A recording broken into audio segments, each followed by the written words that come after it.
Peace, family. Conjure Queen here. How's everybody doing tonight? We are live. So, listen, I have a treat for you tonight, okay? We are going to be diving into some deep stuff, ancestral magic. I know I'm not talking about that TikTok magic crap. No, I'm talking about we're going to go deep like the real hoodoo way.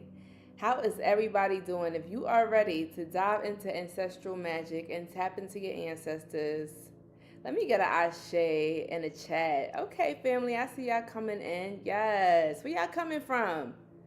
Where are y'all coming from? Hold on, I see y'all. What's up, Straight Panther? Holding it down. Shout out to the members. What's up, Macy? What's up, TK? Yes. What's up? What's up? Yes. As you engage in a live chat, I'm going to be giving y'all some FaceTime. Okay. I love it. I love it. I love it. So listen, I know who in here, hold on, wait. We got Kentucky in the building. Okay. Australia, shout out to Australia in the building. All right. Cali, North Carolina. Okay, Cincinnati. Brooklyn in the building. Okay, what's up, neighbor? Yes, yes. Okay, I love it. Florida. Yes. More Cali people. The Boogie Down Bronx. What's up? Yes. All right, all right, all right. Chile. Yes. I love it. I love it. I love it. So y'all already know when you come up into the building, make sure you smash that thumbs up button. As somebody has smashed it for you to get the notification, smash it for somebody else to get this video as well. Because we're going to be diving into ancestral magic, and also I want to also dive deep into a lot of common questions that I get in my emails, that people message me on my website. People even ask in the comment section, like very, very, very common questions. So we're going to address those questions today. I know a lot of people who in here has been feeling your ancestors calling you. Who in here has been feeling a chill? Who in here has noticed the veil has been thin? I know it just can't be me because they have been loud. Like my ears have been ringing. Anybody else in the building? I know it's not just me. Who else ears have been ringing like crazy, yo? I just had a crazy dream last night. TK been feeling it. TK has been feeling it. Ivy's been feeling it. Monique's been feeling it. Macy been feeling it. Okay? I'm telling you right now. Diane, the dreams have been so intense, and I'm telling you, it's like a sense or a feeling like an omen, like the ancestors are yelling now, where it's like we can't even ignore them anymore. And for those who feel like they haven't been getting contacted by their ancestors, don't worry, I got you, because there's a reason why you have a block. There's a reason why you may not be perceiving them. It doesn't mean that they're not there. It doesn't mean that they're not calling you. But there could be certain blocks and limitations and things that you need to do in order to remove that barrier, so that way you can sense their energy better. You can communicate with them better.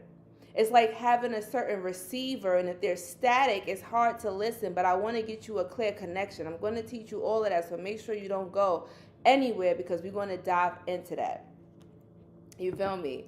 So let's dive into this, family. Listen, first of all, one of the reasons I want to dive first into the first question that most people tell me, and a lot of people don't like to admit this, right? But there's some people who feel like, damn, like I'm doing everything, right? Like I watch the TikTok videos, I watch the YouTube videos, I read the books, but why is it that my ancestors are not talking to me? What's happening? Okay? So the reason why your ancestors may not be communicating with you is because, let's be real, you may be the first person in your bloodline for a long time to wake them up. They can be in a very deep slumber. Okay? They are sleeping. And you got to realize that your bloodline, you having their bloodline, you tapping into that frequency, it may take some time for you to tap into their energy, to call them, to wake them up.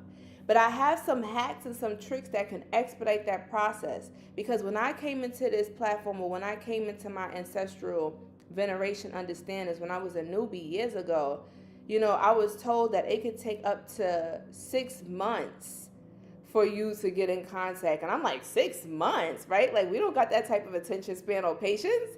I'm like, how can we expedite this? Baby, when I learned about ancestor money, okay? When I learned about ancestor money, and I'm going to tell y'all about this, okay? This expedited the communication like crazy. Anybody in here ever used ancestor money? Do y'all know what this is? Have y'all heard about Joss paper? Okay. Anybody in here heard about Joss paper? Anybody in here ever burnt ancestor money? If y'all been in any of our rituals, y'all should know about this ancestor money. And if you're new to this, I'm going to explain to you what this is. Okay? Now, Joss paper, they feel is basically this guy you see here. He's the Jade Emperor, right? And they say that the Jade Emperor is the ruler or the gatekeeper of wealth, of money, but also the dead. Now, a lot of the times when our ancestors are in a deep slumber, sometimes they're going through these karmic debts or these karmic pains that they haven't worked through. When we hear about hauntings and ghost stories, what that really is just spirits who haven't been able to finish their business here. They still have karmic debt here. Anybody in here ever watched that movie Coco? Where they say when you forget about your ancestors and you start venerating them, they go into this place, this dark place where they be forgotten and they disappear? Because the main thing that keeps our ancestors strong is our memories. By you remembering them, speaking about them, saying their name, having a picture up, even visualizing how they look. That creates and establishes the connection. Because they want to be there for you. Yes, Coco Grazy, thank you for posting that up. They want to be there for you. But the thing is, right, like, you got to think about it. We have so many ancestors. A lot of y'all come from very powerful bloodlines. I'm talking about like those who used to be considered gods, deities, angels. Okay? And I know that this might sound really far-fetched and strange because as we get deeper into this live, it's going to all make sense. I'm easing y'all in there, okay? I don't want to scare y'all away with too much deep, crazy stuff. Because the stuff we're going to talk about to the average person, it might sound like a fantasy movie, but I promise you, most of the stuff that they put in fantasy movies and sci-fi is very, very real. You asked where can you get the ancestor money. I put a link here on YouTube. So apparently YouTube has this thing where I can connect the links to where you could buy the ancestor money.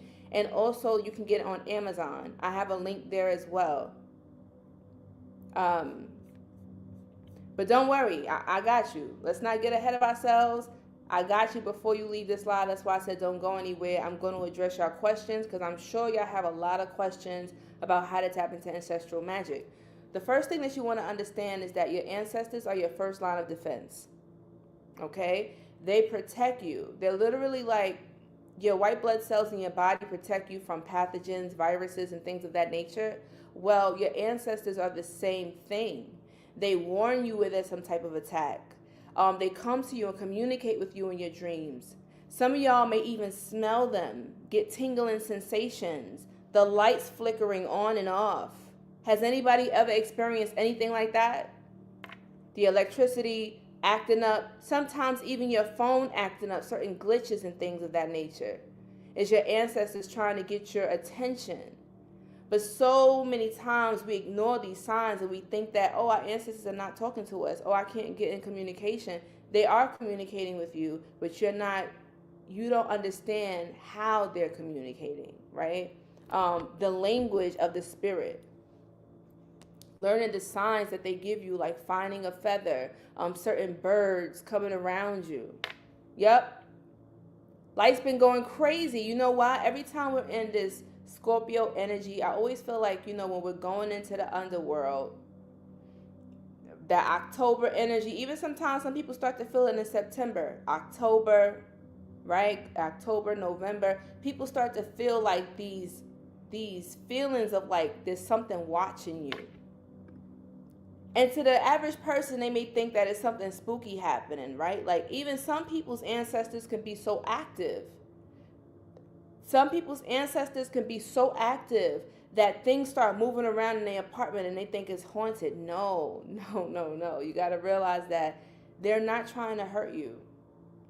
Okay? And also, I'm going to talk a little bit. I got some speaking points here so we can stay on point because it's a lot of things that we're going to cover here.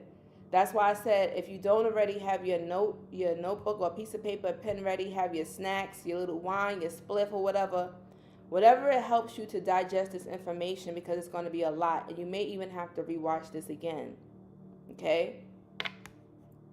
Now, some people even hear footsteps. You know, Brittany's telling you they walk around her room at night. And I know, listen, my grandmother always told me, because she had a spiritual gift too, she said, listen, you know, if you don't want to see them, tell them, listen, I don't want to see you. Because some people don't want to see a spirit just pop up. You come into a room and you see somebody standing there. Like, that can be very scary. I'm not going to lie to you. Especially if you've never seen that before. So, the one way that I tell my ancestors or my spirits to communicate with me is like we always said in our family, like if we pass on and we want to leave a message or get our family's attention, we will leave pennies around the house or little coins. Right? So if you hear like a coin drop, a little like coins laying around your house and you know you didn't put it there, that can be an omen or a sign. Okay? Feathers. You walking outside, you see feathers. Little things like that. Butterflies. Everybody's omen is different because everybody's spiritual bloodline is different. And as we dive deeper into indigenous American magic, right, the hoodoo really comes from like the indigenous American spiritual traditions. Yes, it's like a melting pot, kind of sort of like how New York is like the melting pot where we got so many different cultures here, similar to New Orleans, right, like where they got that New Orleans voodoo is very much different than Vodun that's practiced in West Africa, and the Haitian voodoo. It's kind of like different versions of different spiritual practices. And that's what we're going to talk about in this. We're going to be talking about the hoodoo aspect of indigenous American magic or indigenous practices. Okay? Because I feel like a lot of us don't really know how to tap into the roots that's here. All right? Let me take a sip of my water. And if y'all wondering what I'm drinking, this is chlorophyll water. This purifies the blood. Chlorophyll water is really good because I feel like once it not only alkalines your blood, but it makes you more electrical. And we are electrical beings. And remember what I said in the beginning of this live, the reason why you're not able to connect with your ancestors is because, let's be real, sometimes it could be health reasons. You have too much junk in your DNA, too much junk in your blood, and that's causing the static. You have to clear that shit out. Once you start to do the purging, the cleanses, you getting your blood clean. And if you live in like cities that have a lot of heavy metals like the chemtrails, why you think they spraying that stuff? It's not just for decoration. It's not just random clouds, what they tell you it is, a mist. No, like they don't want you to tap into your ancestral DNA and your magic because they know that once you fully activate your DNA, it's game over for them.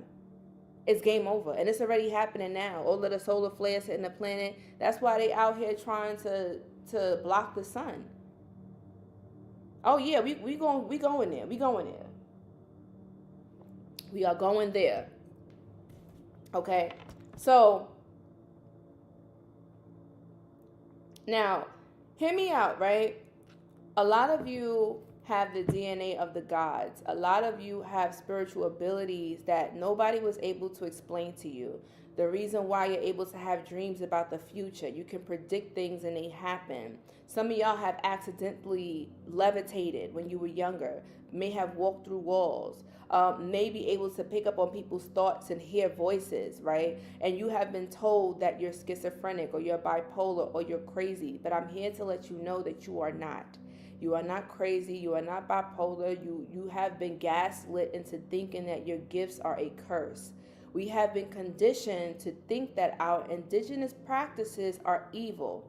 We have been conditioned and lied to and told that our indigenous gods or the certain archetype energies that we work with are demons. We have been told that demons are evil, and I understand that hearing all of this might be a jolt to your nervous system because we literally have to deprogram everything. This is the shadow work. This is dealing with like the dark magic. And when I say dark, I'm talking about going into the subconscious mind, the shadow world. That the subconscious mind is where the real power is at, and that is why they have constantly pushing these symbols and these songs and certain things to block you from tapping in. And they're reaching a certain demographic. They know what they're doing. This whole entire government is ruled by witches and warlocks who do sinister magic to control you. And I'm here to show you how to break it. Okay? Now, I want you to also understand that, you know, we feel disconnected because a lot of us probably have family that are, you know, religious. And I come from a religious family as well, for those who don't know, right? Like coming from Christianity. But even people who practice Christianity, you probably have like a grandma, an auntie, or somebody who used to have dreams and their dreams come true, right? They used to have dreams about numbers and they played a lottery and they would win. How is that? How are they able to know to play a certain number and win the lottery? These are things that you can tap into. Yes. People always say, well, why psychics just don't win the lottery? They do. A lot of them do. But they're not going to tell you how they won, because imagine, right? Everybody will be banging down their door trying to kidnap them for ransom. There's ways to tap into this, and you can tap into this by tapping into ancestral magic.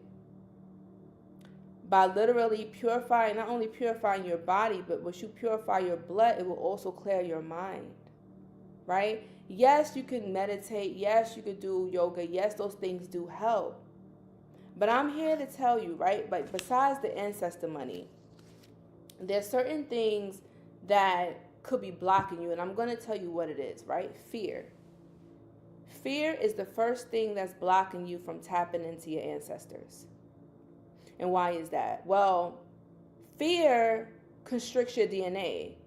They keep you in a constant state of fear, because once you're fearful, right, your psychic centers shut down. They shrink instead of expand.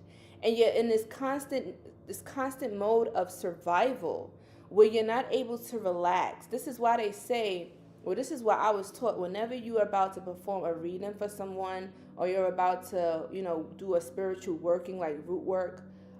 Whenever I'm about to do root work for my clients, or y'all been in my rituals, if you've been part of our group rituals, you know that we have a certain format where we calm our body and our mind. We take a few deep breaths, we clear the space, and then we perform the ritual. It's a reason why, okay? Your brain has to be within a certain frequency in order to tap into the spiritual realm. When you are constantly in this state of, oh my God, the world's coming to an end. Oh my God, like, oh, I gotta hurry up and pay the rent. Oh my God, like, I gotta go to work. Oh my God, I gotta go to school. Oh my God, like, I gotta pass this test. Like, you're always constantly in this go active mode. And the feminine energy, the yin energy, the dark energy, right? Yin is a dark energetic power, is where the ancestral magic lies when you're able to calm your nervous system, when you're able to breathe through it. And by being in a calm state, this is why most people are able to tap into the ancestors or hear them more at night, because nighttime is when we're calm. We're about to go to bed. Something's hitting my spirit right now. Hold on, let me hit this.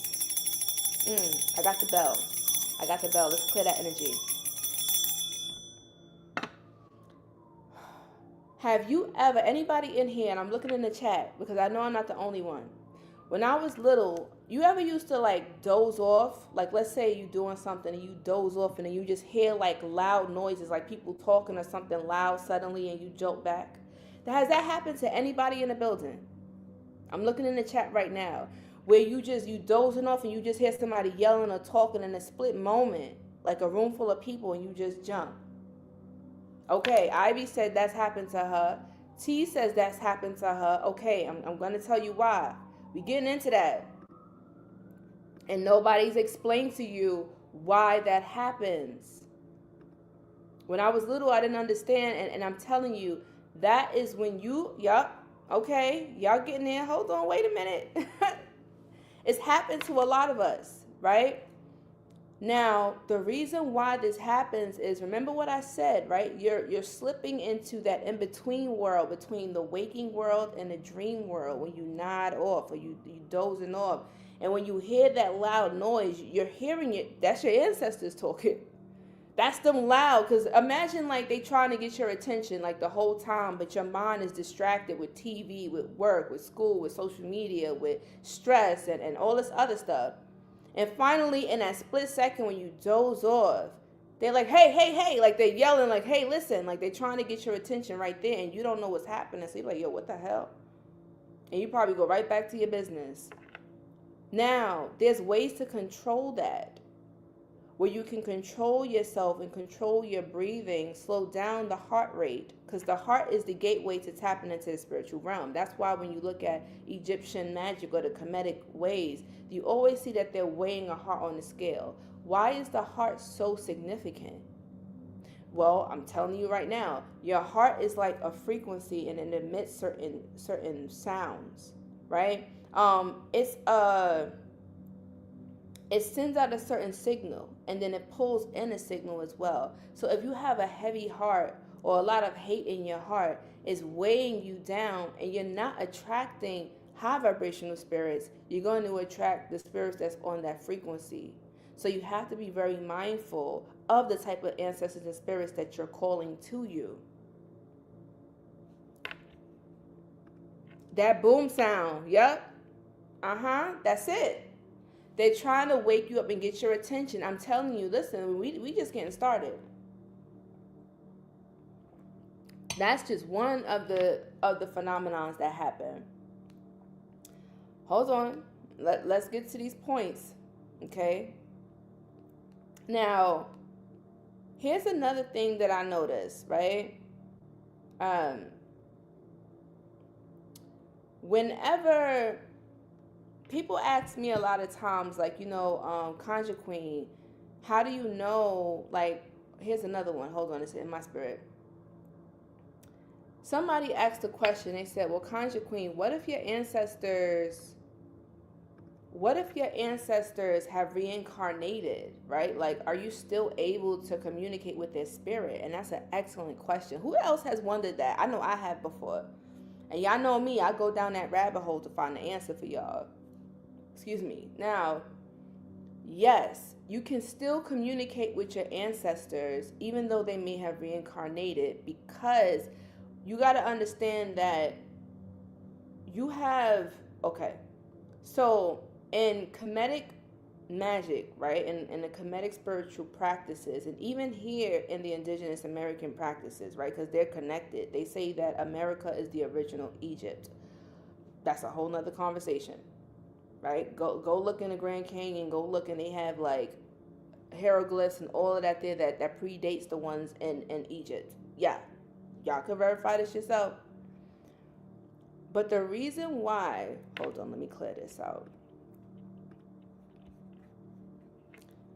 The reason why they talk about the Ka and the Ba, right? Like, so let's say that your spirit is just like you have many different bodies, right? Like you got the mental body, the spiritual body, the physical body, the ethereal body, right? Like different bodies that we have. When your physical body is sleeping, it's your astral body that's traveling, that's able to go beyond the physical realm. Okay, your astral body can go beyond space and time. Now, what happens is when you pass on and your soul, like you have your Ba and your Ka. Your Ba is your soul. That's the essence that gets reincarnated to another lifetime. The Ka is the shell, the spiritual double that looks just like you in the physical realm. That's why when you see spirits, talk to spirits, they look familiar because That's the ka that you're working with. That's why in the indigenous practices, they would put out offerings of food, or even in Egypt, they would leave, like the kings would have their gold and all of their wealth and stuff with them, buried with them, because they felt like they would take it to the afterlife. It's the ka that you're feeding. Okay? And I needed to go down another rabbit hole because it's hitting my spirit, because even when I was in Japan and I was studying Japanese, I noticed that there's certain words and certain characteristics that make me say, that's no coincidence, right? Like in Japan, if anybody in here speaks Japanese or been to Japan before, right, Tuesday is known as Kayobi, which is the day of fire, right? And even if y'all did my rituals with me, we have used certain symbols, because a lot of these ancient Chinese characters, because Japan adopts certain ancient characters from China, they have magical elements to it. You can use it in your rituals. Yeah. Now, when you look at the symbol of fire, or Ka, and y'all can do a Google search, look this up yourself, right? Ka, when I think about Ka, I'm like, oh, the Ka is fire, but it's also the spirit. And if you want to go even deeper, like when you think about anime, like even in Dragon Ball Z, when he says Ka, me ha, I'm like, oh, wait, Ka, the spirit, right? The fire, spirit, fire is correlated. And then I'm like, okay, the Ka is the fire, and they say fire is ethereal, is spirit. No? Y'all gonna come down this rabbit hole with me, because I'm still trying to figure out these correlations. I'll be putting the dots together. I'll be investigating, like, okay, there's some connection here, and that's all the way in the East, and here we are in the West. And they say that, all of the mystery schools, the main mystery school was here in the Americas, and that they had the shamans and the teachers and the oracles that would have different bases all around, teaching the ancient sciences. This is what we're going to talk about tonight. Yeah. This is a reason why a lot of y'all are connected to certain cultures or to certain practices, right? Like, your spirit is calling you to what is familiar to your soul. Oh, something's hitting me right now. Okay. And if you're wondering why I'm hitting that bell, right? Like the bell clears energy. That's why we clap. We clap to clear the energy, the stagnant energy. Even in when I was in Japan, the way that they pray, they clap 2 times, they bow 2 times, because they say when you make noise or clap or ring a bell, it's summoning and calling forth the spirit to you.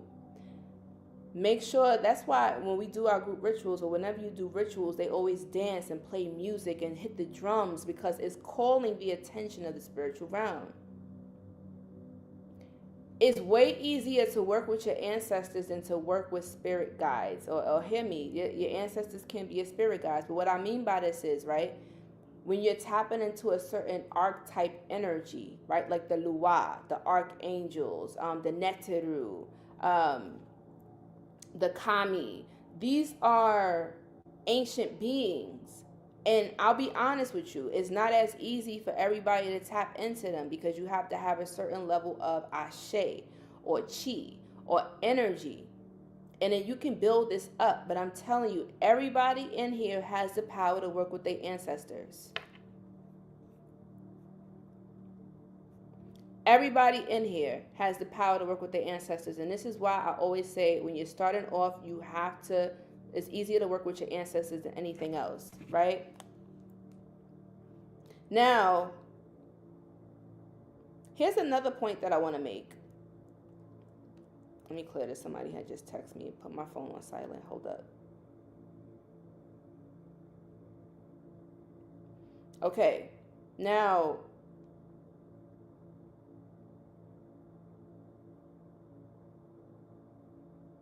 okay. There's some people who are not able to have an altar in their home. And, there's many different ways to set up an altar. But I want to tell you this right now, right? Like, they say that there's certain taboos and certain things not to do that can be deterring your ancestors away. And I want to just say that, just like in feng shui, where they say that if you have a messy house or a dirty house, you're going to attract dirty spirits or low vibrational spirits. It's advise, if you're going to have an ancestral altar, to keep it clean. And if you're going to put food there, certain foods that we put there represent certain things, right? For instance, right, if you want your ancestors to protect you, what represents protection? Put a blade up there, put a knife up there, put something up there that represents protection to you, an arrow, okay? Over your doorways, to protect your home, right? Like I have these arrows above my door, and it's symbolic of the warrior. And a lot of y'all have warriors that were part of your ancestral bloodline, whether they were veterans, they were in the military, right? They were fighters. They knew how to fight. They were gangsters, killers, murderers. Like, hear me, okay? Like, I'm trying to tell you, like, you can work with them and they can help you. And not all ancestors are good ancestors. I know that's not popular belief, but there's some ancestors that could be cursing you, that could be burdening you. Not just because somebody passes on doesn't mean that they automatically become holier than thou and an angel. No, that's not true. Like, they got their work to do. And that's why we burn ancestor money, because a lot of the times we're burning it for them, for those who weren't able to heal, forgive, or finish their business here. We're burning it for the elevated ancestors as well, right? And don't worry, I'm going to give you guys a easy ritual before we go to get you started on your ancestral journey. Okay. Now, I know that there's but so much stuff that I can even teach, like in this live here, because we could be up here for 7 hours, and I could just be sitting here teaching you guys rituals and stuff like that, right? But I want to tell you that for those who don't know, I have an ancestral veneration class that goes way deeper into this, and I'm talking about with using like blood and stuff like that, and for certain reasons, y'all know, like, I can't do certain things, right? Like, I can't show y'all rituals with alcohol or certain tobacco, because YouTube has changed their thing, where now it's like you have to be careful of what you say, what you show. The algorithms is weird, but it's uncensored ways to work with your ancestors. And the number one way I always talk about is blood magic. Anybody in here practice blood magic? I know some of y'all, if you're queasy to blood, then maybe it might not be for you, okay? But there is a ritual that I show you with how to use your blood, and not even a lot of blood, right? Like, you can get one of those little diabetic pens, prick your finger. I'm not sitting here saying you got to slice your whole entire hand, and you ain't got to do all of that. Thank you, Straight Panther. Now, listen, I know that times is hard right now, so that's why I want to give y'all a discount, okay? Now, it's a limited amount of discount, so for the people who sign up for this, you're going to get a discount. I already put it in the link, so you don't got to worry about the coupon code. Now, if you don't click that link and you just go to my website, then the coupon is going to be Ancestors. But if you click the link that's pinned right here in the chat, and I also, for those who watch the replay, I'll put it in the comments, you'll automatically get the discount applied. Like I said, this is just for a limited time because I'm doing a special. I really want you to be able to tap into your ancestors with using your blood, because why? The blood is the key that's going to unlock it.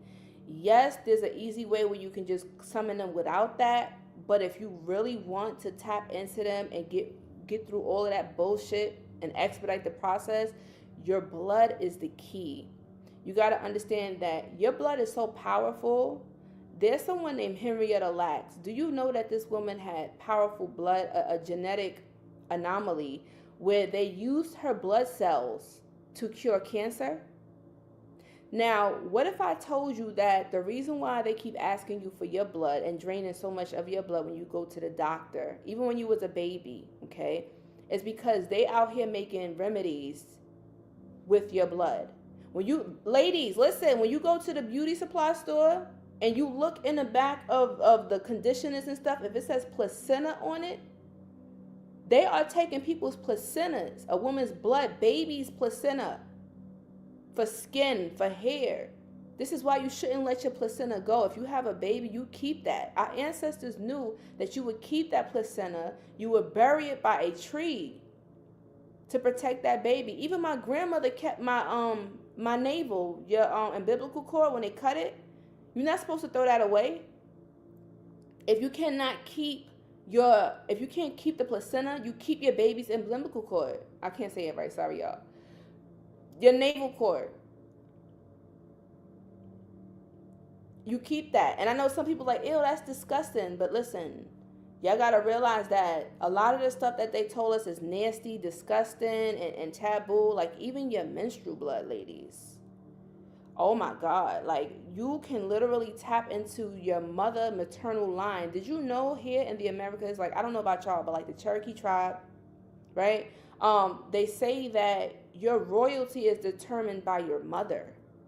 So if your mother was royal, or her grandmother was royal, was a princess, a chiefess, like a empress, you automatically have royal bloodline. Automatically are considered a royal. And this is why we have our group Divine Royalty, right? That's why I call y'all Divine Royalty, because you are royal. You have royal blood. Why you think they out here kidnapping, selling organs, sending babies to the market? I just put up an Instagram post, and y'all need to go and check this out. And oh my God, I hope my video don't go getting taken down for saying this. If you don't follow me on Instagram, go to I am Conjure Queen, and I'm also gonna put the link below. And if anybody in here knows it, can you just put it in the chat for me? It's at I am Conjure Queen, and I put on my post in my on Instagram. They caught police officers trafficking children in an abandoned house. And I said, who do you call when the police are the criminals? It's getting real out here, y'all. And y'all think that's crazy? Y'all think all of these missing children are going nowhere? No, like they taking the children, they harvesting the blood, because you have certain unique blood. Especially the brown and the black children. And I don't really like that term so much, but y'all know what I'm talking about. The indigenous people who have the rare blood. Also, if you have O positive blood or O blood, please do not take, if you got organ donor on your ID, take that off immediately. Immediately, because you are a target. Oh, Straight Panther. No, it's IamConjureQueen.com.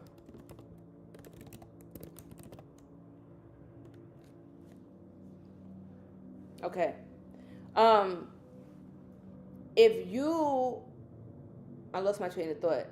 If you have O blood, please be careful, because, oh my God, y'all. In New York City, and y'all, some of y'all know it as hospital. We call it Killer Hall. It's called Woodhull Hospital. Woodhull Hospital is known for killing people, and they've killed some of my loved ones. If you go in for, let's say you go in for a stomach ache and you don't come back out.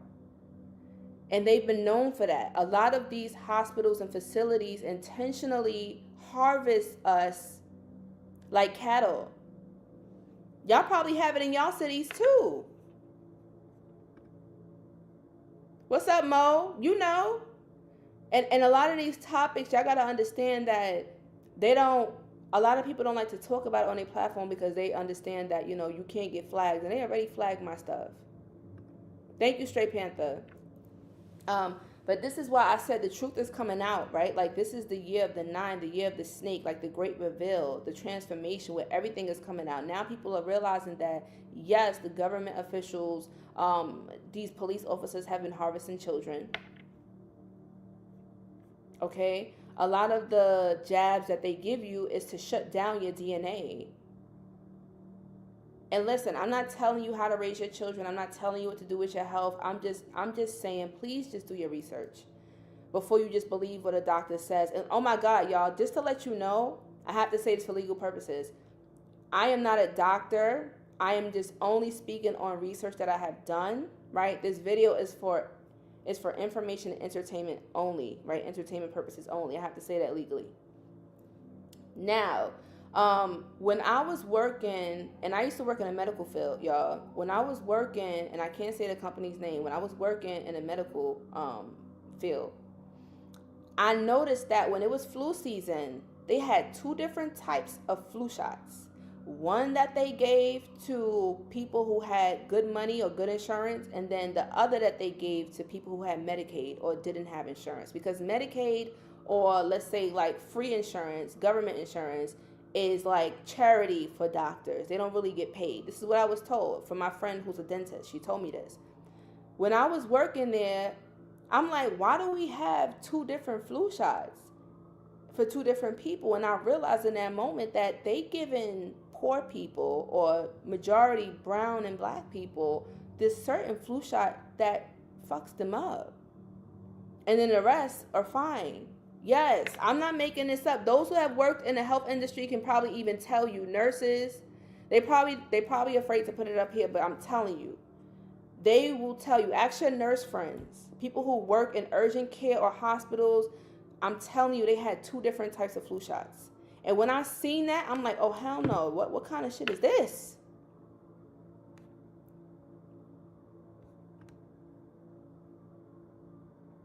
This is crazy. Y'all, let me get back to my next point. Okay. Now, here's another thing, right? Like, why do we feed our ancestors if they're dead, right? Like, well, I'm going to tell you. So, they used to feed the ancestors with like rice, with corn, with meat, with fruits. If you're going to put offerings, and if you like, you know what, you want to just start off, I would just say get a glass of water, right?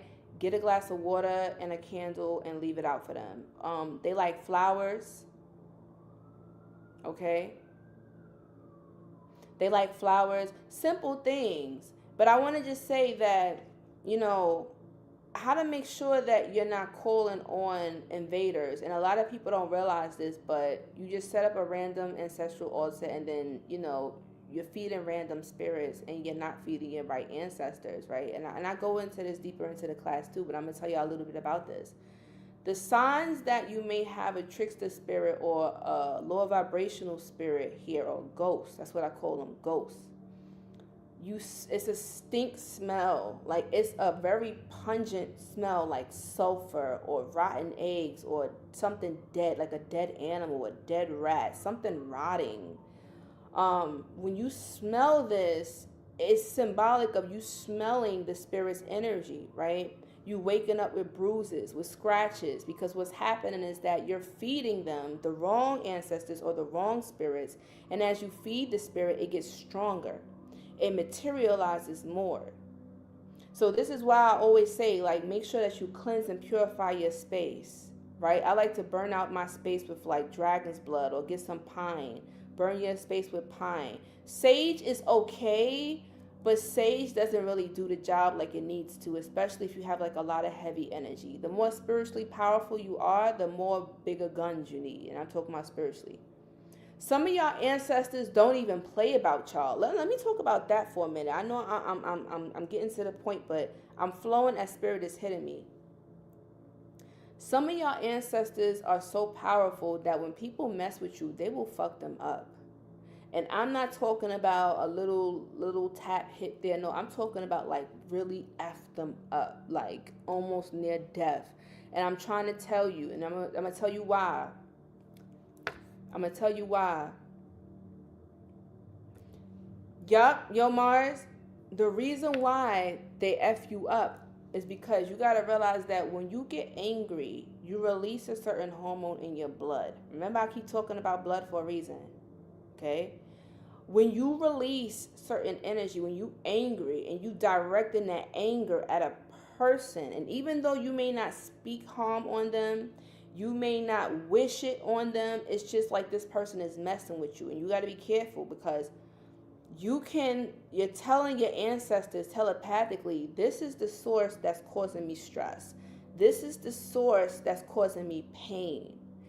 Your ancestors' spirits don't even give a damn who they are. They will jump on it. It could be a family member. It could be a friend. This is why you have to be really cautious of who you get angry at, because bad things will happen to this person. Okay? Oh yeah, that's really strong to work with. Ammonia, cleaning your home with ammonia. My grandmother used to wipe down the door with ammonia every so often, like during the full moon or whatever. Because let's be honest, you know, like when people come in your house and out your house, they could be leaving spirits in there too. Having a line of salt by your door. But that's getting more into like protection, right? Like your spirits will protect you. But they'll also give you omens that something bad is happening around you. Like I said, through the smells, through getting bruises on your body, by feeling like sharp pains in your body randomly, aches and pains. Your spirit is picking up on something and the body picks up on it after. Right?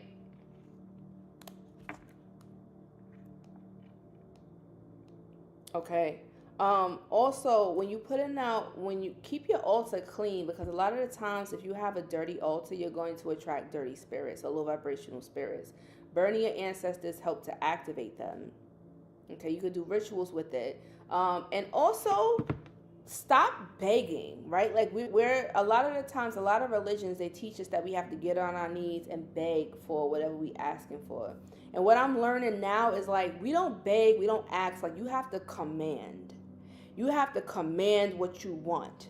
You have to say, this is what I want. You need to go and get this for me, right? Like if you struggling and you out here saying, you know, I work with my ancestors, but my life is still not what it needs to be, it's because you still in begging and asking mode. Shout out to Bobby Hemmett, because he's the one that was telling me, like, listen. He's the one that was like, listen, you got to stop begging. You got to just affirm and say, this is what it is. This is what I want. This is what I'm attracting right now, right? Like, go and get it. Feel me? Like, you got to give them direction on where to go. And a lot of y'all have some really powerful ancestors with you. And they restless. That's why you can't sleep at night, because they ain't got nothing to do. Give them something to do. Give them a job.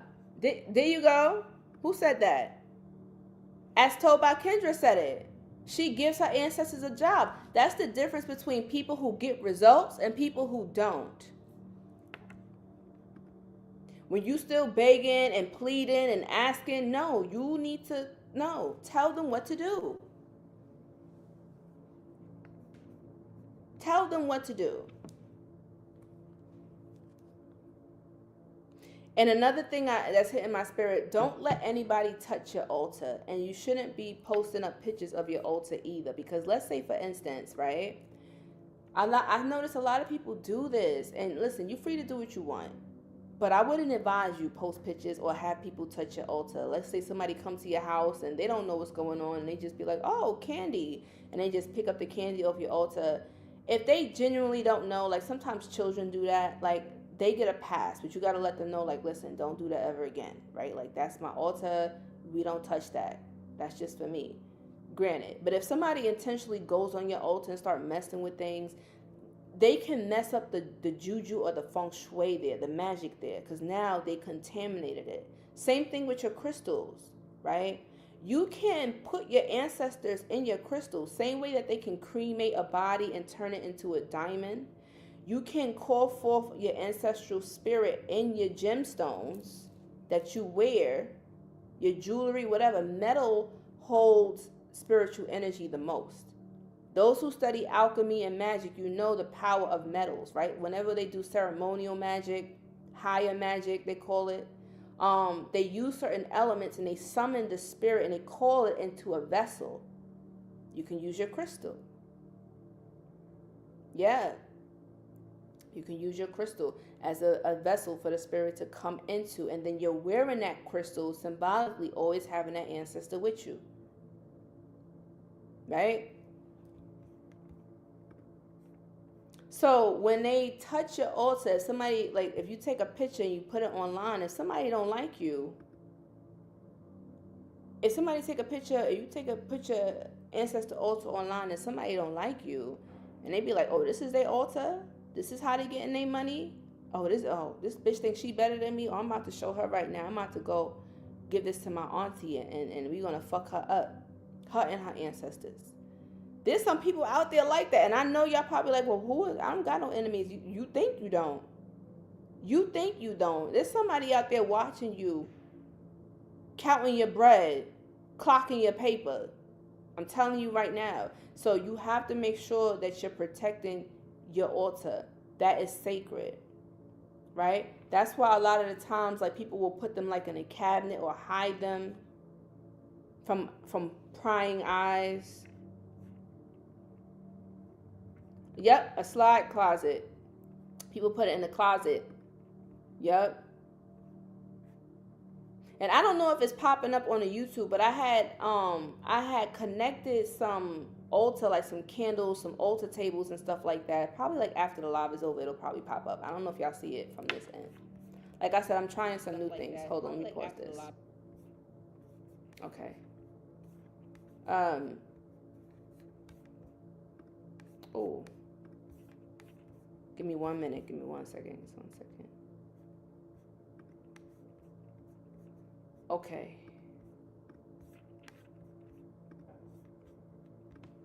So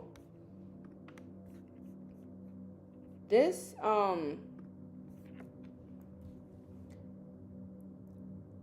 your ancestors, right? The more that you feed them, the more that you pay them mind, right? Like one thing I want to say is every day for a month or as long as you can, right? Like make a commitment to just go to your ancestral altar, talk to them, get to know them. Some people say, Conjure Queen, here's another popular question. Conjure Queen, what if I don't know my ancestors? What if I was adopted?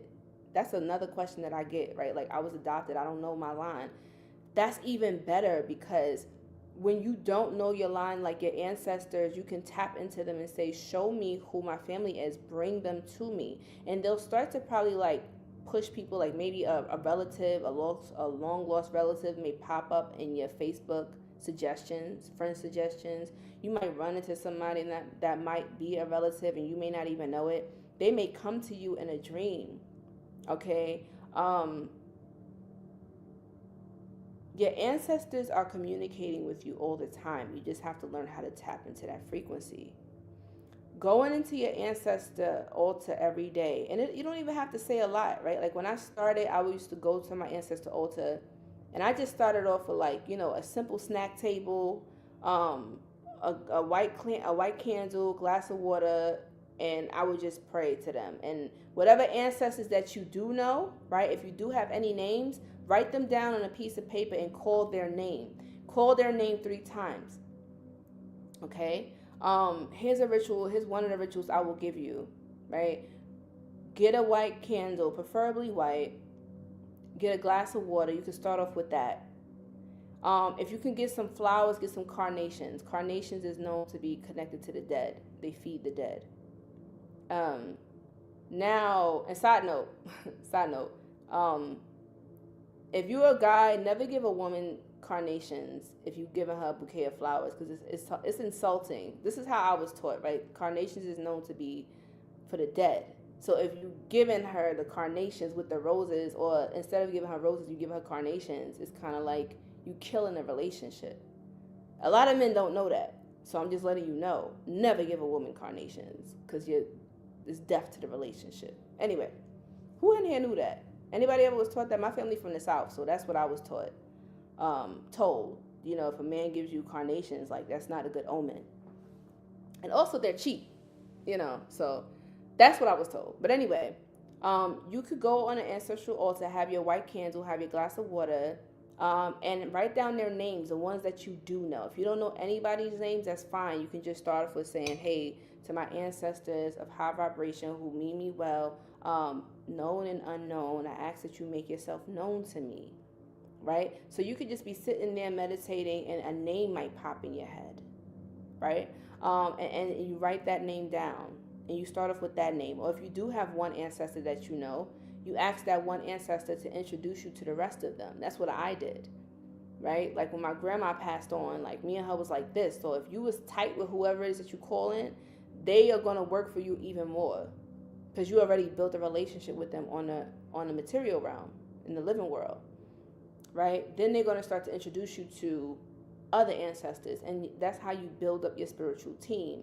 You build a relationship, you talk to them every day, and it could be about anything. It could be about work, it could be about school, it could be about life, it could be about pains, it could be about, hey, I had a good day today, hey, I had a really terrible day. And here's another thing too. If you feel like you gotta cry or vent, go to your ancestral altar and offer your tears. Tears is probably almost as powerful as blood when it comes to spiritual work. And people may not know this. Whoever has cried and you notice things move. When you go to your ancestral altar and you start crying and your tears hit the soil or your tears hit that altar and you say, oh my God, this person did this to me, or oh my God, like I need help. Baby, they get to move, and it's like the sirens go off, the alarms go off. Okay, some people saying yes. Y'all know. Why is that? Because, you can't fake tears. Well, some people are good at faking tears, but I'm saying most of the time, tears represents a purging of emotions. When our emotions are at its highest, whether we're laughing tears, crying, sadness tears, angry tears, right? Anybody in here cry when they got angry? Shout out to the Cancers. I know I do. I be crying when I'm angry. I'm like, I'm about to kill this nigga. No, I'm playing. But I'm saying, when you crying, the emotions is bubbling over. So that's how they know. They're like, oh, nah, hold on, wait a minute. Like, something's wrong. Like, he or she never cries. They crying? All right, let's get to work. I'm telling you right now, go and cry at your ancestral altar. Go save your tears in a vial if you can. And use them when you necessarily need to. Because that is going to make things move. If you can't use your blood, baby, use them tears. You already know. Mia said it. Okay? That's what I'm saying. Channel your emotions. Yes, divine being. That's the difference between when you are when you pray or you're doing your rituals, you're putting your emotion into it. Your emotions is what gets it moving. Those who are most emotional, sensitive, are the most powerful people because they allow their emotions to flow. And why do you think that we live in a society that forces us to suppress our emotions, especially men? They force us to suppress our emotions because they know that once you learn how to flow with your emotions and channel your emotions to manifest money, success, wealth, good health, prosperity, love, all of those things, you don't need those fake additives that they give us. They selling us all of this stuff that we can automatically tap into. Our ancestors already knew this. You can go to the park, sit with a tree, and come up with answers. And if you can't have an ancestral altar in your home because maybe you have a religious family, maybe you still live with your parents, whatever, like, I get it. Maybe your partner may not like this stuff. You can, let's say you go to a park or you have like your favorite tree. You can anoint that or dedicate that as your altar. So let's say, when you walk by, you might pour some water there, pour some rum there, leave some offerings like some bread there, and the birds and stuff will get to it, right? Like, that's part of God. That's nature. Feeding the birds brings blessings. I want to get a little bit into offerings that I notice make a big difference when it comes to for ancestors. Now, I noticed that when you really want to get movement with the spirits, and I'm talking about here in hoodoo, right? Like, even in voodoo, you notice how they work with alcohol. Alcohol is spirits. That's why they call it that, right? Spirits, gin and juice, the gin. It's not a coincidence that they name these things, but I want you to understand that different types of alcohol hold different vibrations. I like to work with rum, right? Whiskey. Even in hoodoo, they talk about like whiskey was used for like curing illnesses, getting rid of worms. Whiskey will warm you up when you're cold. If you got a sickness, you will mix some whiskey with some tea, some lemon, ginger, honey. It'll knock your cold out. Anybody ever heard of that? What they call it, a hot toddy? That's what they call it, but they didn't have a name for it. I think they had a different name like back in the day, but they would mix whiskey would do so many different things. If you have a sore throat, baby, they would say, oh, get some whiskey and get some honey and drink that, and it's going to knock that sore throat out with some elderberry. What? I'm telling you, grandma's remedies would get me well easily, faster than the doctor would. And slave medicine. Oh my God. I'm gonna have to do a video about slave medicine, because this book right here, Slave Medicine?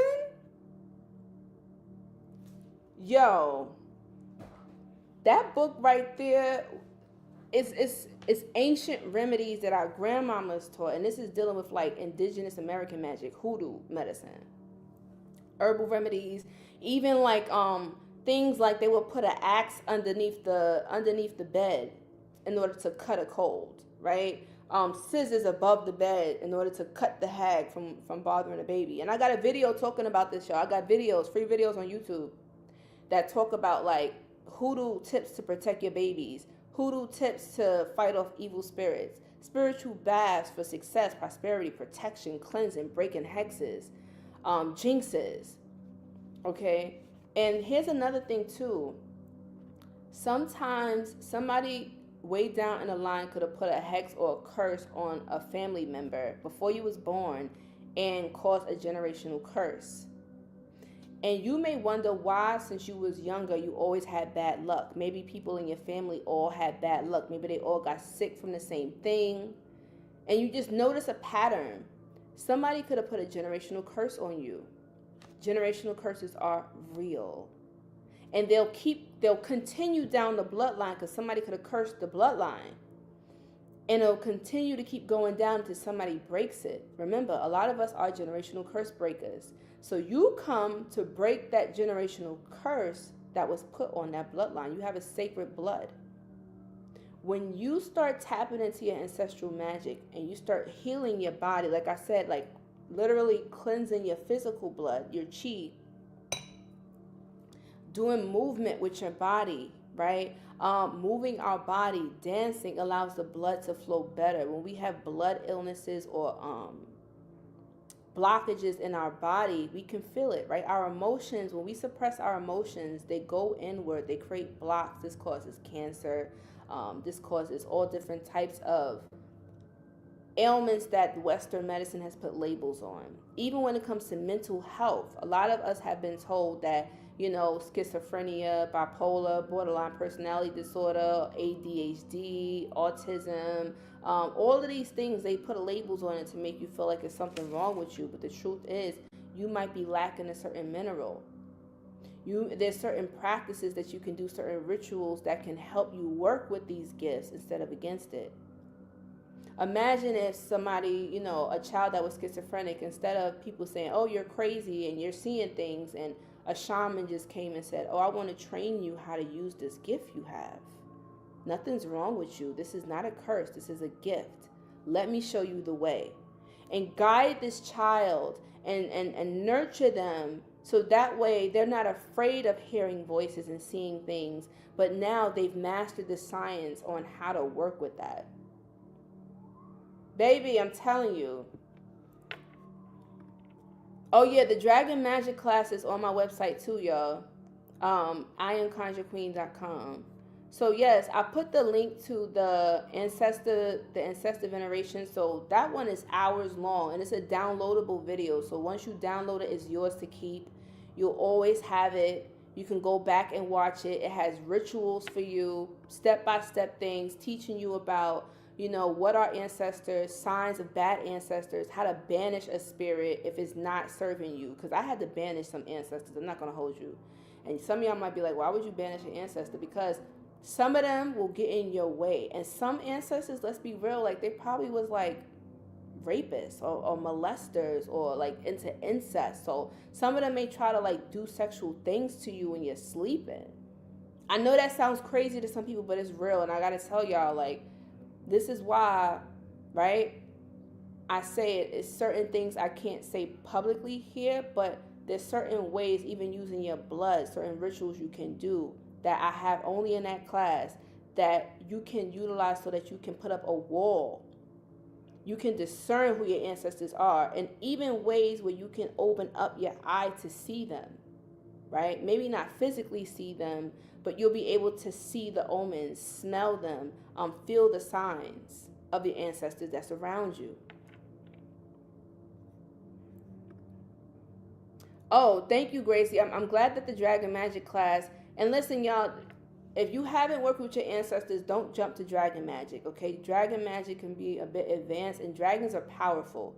A lot of y'all may descend from dragons, but that's why I said if you start with the ancestor, work with ancestral magic first, Your ancestors will introduce you to other entities. They'll introduce you to fairy. They'll introduce you to the Netzeru. They'll introduce you to gods, to deities, to art, like really powerful beings.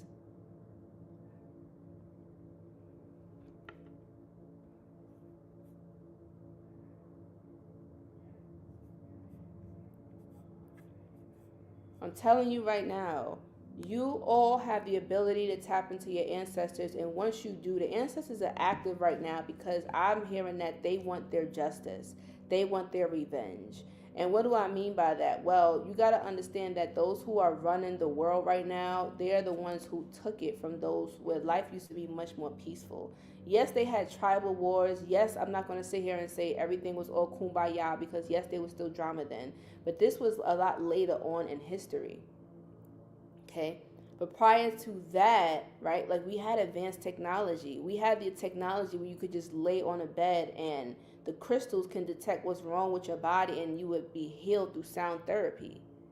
You would go into a sound room and all of these frequencies would hit your body and the vibrations will heal you and realign you where you need to be.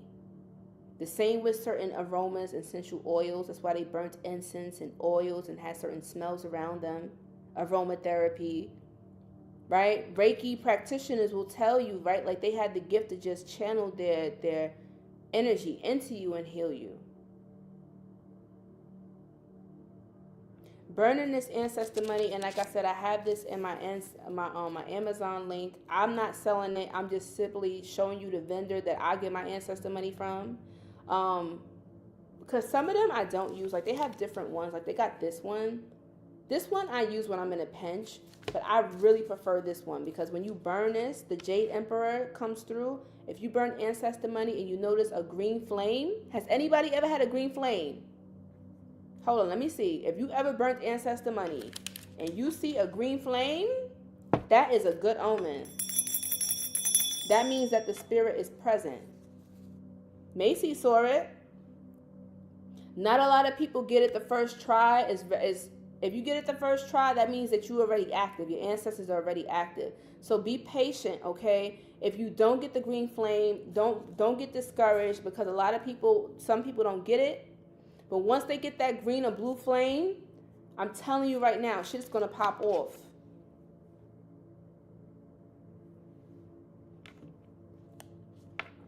And the fairies too. A lot of y'all was connected to the fairy realm, but you forgot how to tap into them. Seeing those floating orbs around and they told you those are floaters or something's wrong with your eyes or your pressure is high, that's bullshit. I'm going to have to do a deep dive one day, really talking about like mental health, breaking down the history of the psychiatry in America and the world, right? Like where it all came from, who started it, and how it grew over the time into where it's at right now, and breaking down the science of all of the bullshit that they've told us. They used to have electroshock therapy, lobotomies, where they would put an ice pick into your eye and numb your brain. Like all of that stuff was science. And it was approved to be okay. If you was a woman and you was if I was born back then and I'm talking like this, women who were too smart or talking about things, if you wasn't just sitting there cute and pretty and you had a mind of your own, they would say that you was a witch or that, there's some mental illness with her. Like, what does she mean she doesn't want to have children? What does she mean, she's questioning her husband? Oh, she must be mentally ill. Here, sign her away. We'll take care of her. We're going to give her some electroshock therapy, put her into some isolation, solitude, and then in a month or 3 months' time, she'll be right. And now she's a zombie. Now she can't even talk. She's been through so much trauma. She's stuck in a sunken place. Tobacco. How can I forget this? Okay, so remember when I said like and using tobacco was one of the most powerful ways that our ancestors would communicate with them. This is why a lot of people like to smoke cigarettes, and they don't know why they like to smoke cigarettes. And this is why I hate. Oh my God, these people are wicked. They know what your blood is calling for, right? Like tobacco by itself is nothing evil about it, right? There's some people who smoke pure tobacco, and then there's some people who boil tobacco, who work with tobacco. There's different ways to work with tobacco, even burning it as an incense to call on the spirit, to purify your home. There's certain rituals like in Santeria or in Voodoo where they'll blow the tobacco smoke around the person to clean them with tobacco. Okay? It's the reason why they're so wicked. So people who are drawn to like smoking tobacco, even adding a little bit of tobacco leaf to your weed, right? Like backwoods, Fonto, all of that stuff. It's because your spirit is calling for it, right? Like they would draw truces with like their tobacco pipe, their smoke pipe, right? Tobacco was known to bring peace. That's why the tribe, they would say, okay, you know, like they would both smoke together. Weed brings people together. You got to be careful because sometimes when you're smoking tobacco, smoking with people, it creates a bond. And sometimes it may bind you to people who are not necessarily for you because it's like a binding herb. Yeah. That's why you feel so relaxed and chill when you're smoking with people. You don't even know this person, but you feel like you've known them your whole life. That tobacco, that weed together is like binding you with this person. Peace pipes. Yep. Thank you, Pony Locks. Tobacco chases away bad spirits and block negative energy. That's true. And that's why they're so wicked and sick, because they said, okay, let's take this sacred herb and make something called cigarettes and fill it with a whole bunch of toxins that's going to kill them. Let's do that. Yep.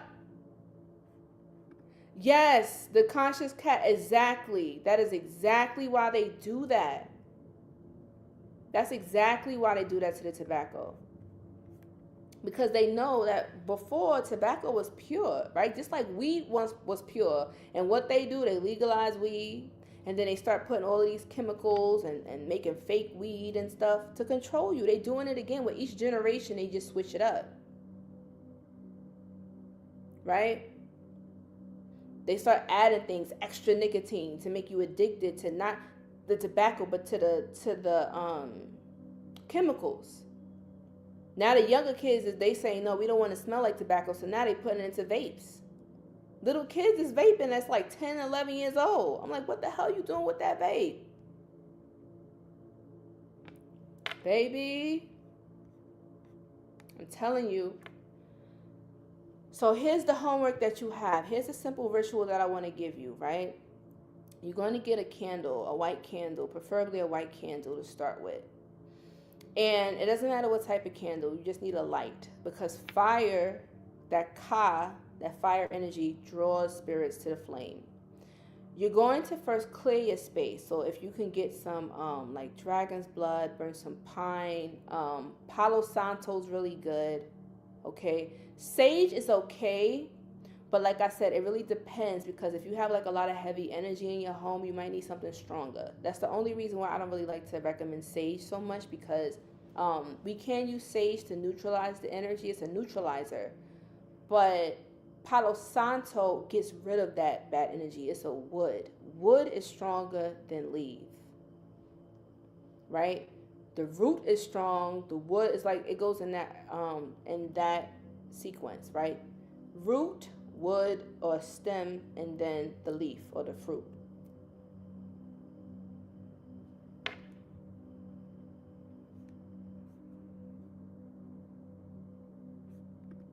Those are the fairies, boo.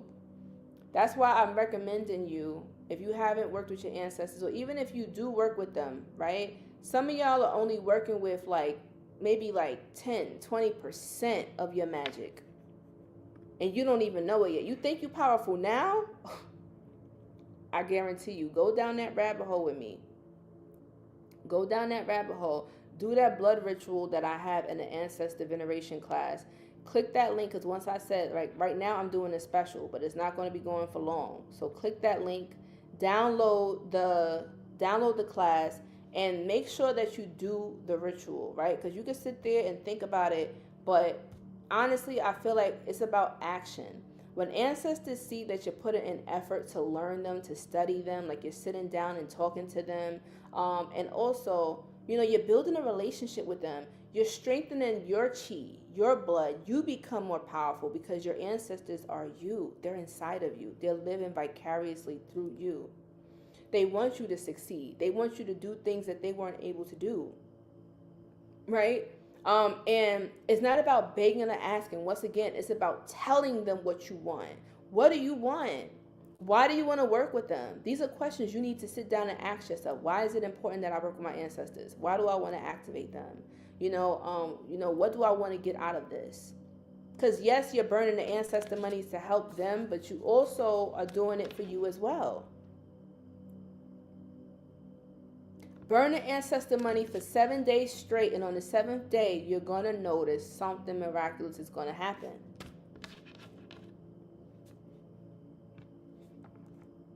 Right. Right. And they like weed too. Like they like weed too. You can put some weed on a altar. Tobacco, alcohol gets them moving. Spraying alcohol on them gets them moving. It's like fire water. That's what they would call it. Right? That whiskey or that rum is that fire water. You'll see. And if you don't drink or you don't smoke, listen, this was a question I had before. And Santero told me this. He was like, you don't have to smoke the tobacco to offer it to them. He says what you can do is just light it and put it on the glass and leave it and let them smoke it. You don't have to put it to your mouth for you to puff it, right? Just light it and let it go. Let them have it. So if you knew you had ancestors that like to smoke cigarettes, if you don't like the smell of it, you could just put a pack right there. Put a pack of cigarettes there for them. If you want prosperity and abundance, rice is good. Corn is known for prosperity because there's so much of it, right? Apples is good for love. Oranges is good for money and wealth and happiness and joy.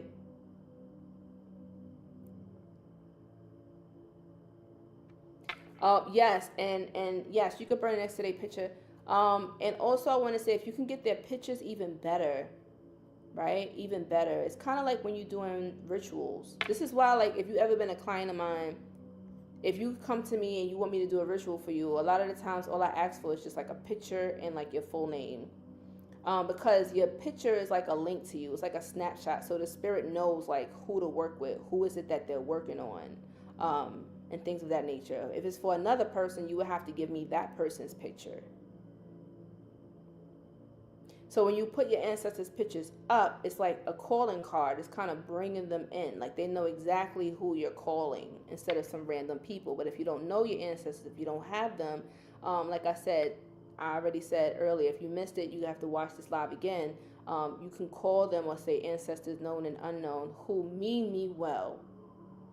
And don't be afraid, because as all practitioners, sometimes there's some sneaky beings that sneak through the cracks. You could have smudged, you could have did all of that. And some spirits are still really determined. They'll still sneak in. I'm talking about trickster spirits or lower vibrational spirits. This is why you have to learn how to banish them. That's why they say don't summon something you don't know how to send back. Right? Like there's like one of the simplest ways, and I talk about this in my classes too, but one of the simplest ways, I'll give you a freebie, is to like burn garlic. They hate the smell of garlic. They hate it. Okay? Really stink, pungent, strong smells, get rid of them.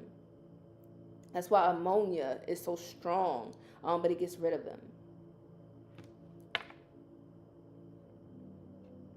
Oh yes, if you need to talk to me, just go on my website and go to the contact section. I took down the readings off my site just because, like I said, I do it on a select basis who I do readings for.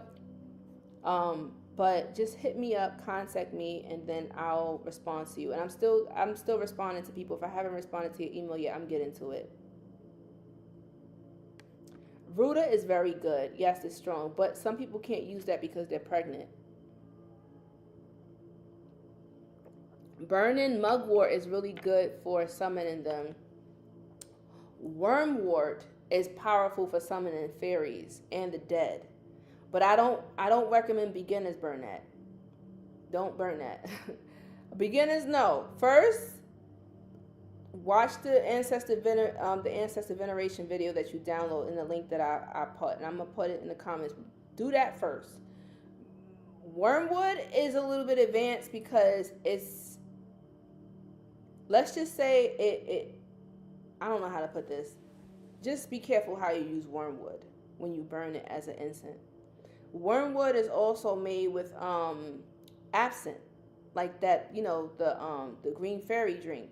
That's why people would drink absinthe, and they would see fairies or hallucinate. But it could also be poisonous, so be careful. I'm not telling you to take it, and that's why I'm saying be careful with that. Go to mugwort. Burn the mugwort first before you go to wormwort. Please. I don't want y'all hitting me up like, yo, Conjure Queen, oh my God, now I got mad spirits in my house. Yeah, I told you. Chill with that. Thank you so much, Neutrino. I appreciate you. Your donations definitely do help the channel. Like I said before, I do this full time. I don't have a 9 to 5. I left that 10 years ago, and I love what I do. I'm passionate about this, awakening the gods and goddesses and teaching you how to tap into your ancestral power. And shout out to Wendy. Thank you, Wendy, for becoming a member. Shout out to the members in the building. Oh, yes, and having garlic in your blood also helps to get rid of any type of, like, if somebody tried to poison you through the food and stuff like that, right? So hold on, I had another point here too.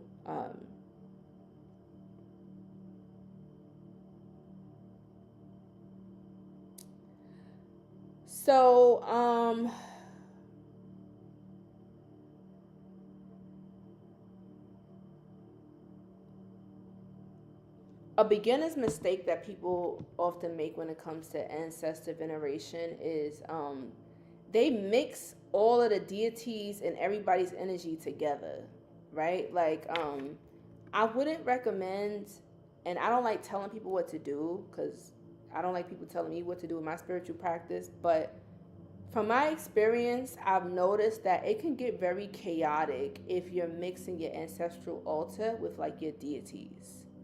I've done this before, and that did not work out well. It's kind of like putting a whole bunch of people in a house that just don't get along. Even when it comes to like in chemistry, science, right? Like certain chemicals just don't blend well together. You wouldn't put them all in the same flask. You will put them in a separate flask, right? So that's a beginner's mistake. I've made that mistake before. Also, I've heard before somebody told me that you're not supposed to put salt on your ancestral altar. I'm a little iffy with that because when I cook food with salt, right? Like seasoning salt. Like I hook that baby up. You feel me? Like my family from the South, so we got a heavy hand when it comes to seasoning. Okay, so I like my food well seasoned, and let's say I cook me a nice ass meal. Like I said, last time I was live, I had made some fire ass curry chicken with rice. Oh my God, it was so good. And I said, you know what, let me give my ancestors some. And, they like it. But if you absolutely feel like you don't want to put salt on it, that's fine too. You can give them bland food.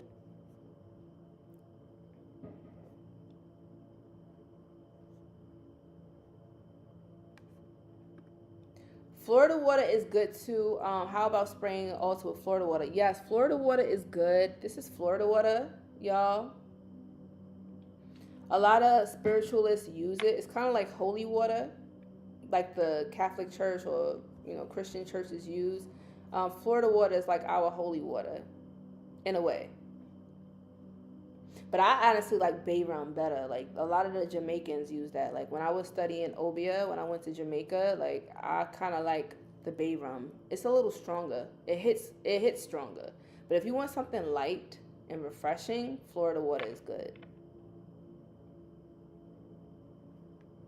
Yep, if you like it, odds are the ancestors will like it too. Oh, Macy, you just made me think of something. So here's a sign that your ancestors, because some people are like, Conjure Queen, here's another question. They say, Conjure Queen, how do I know what type of offerings to give my ancestors? I don't know what they like. Oh, you know. Here's how you know that they telling you that they hungry, they want something. Perfect example. I'm not a coffee drinker. I do not like coffee. But if I suddenly get this urge or this taste in my mouth, like I'm craving coffee, I'm like, oh, they telling me they want some, right? Even if it comes to like, let's say cigarettes or tobacco or a cigar. You don't smoke, but now you feeling like, why am I smelling tobacco? What am I feeling like I have an urge to smoke all of a sudden? That's them telling you that they want it. or a certain food or a certain candy, right? Even having hold on, certain drinks that they want. If you don't drink alcohol, but now all of a sudden you got the taste for alcohol, you smelling alcohol, they telling you they want some. These are the signs that I tell you about. This is how they communicate with you. Yeah, you smell it or crave it. Exactly. These are the signs that they want it or they're talking to you, right? Through your smelling, through the taste. You may feel them touch you. Some people are clairsentient, so they can feel the ancestors touching them, like somebody touching them. They may feel it on the left-hand side.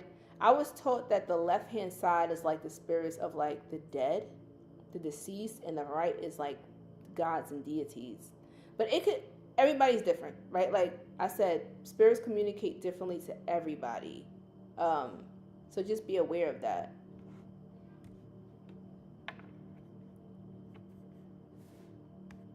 And if your ancestors was from an ancient time, you can tap into them. The more you work with them, the deeper and deeper you'll get, right?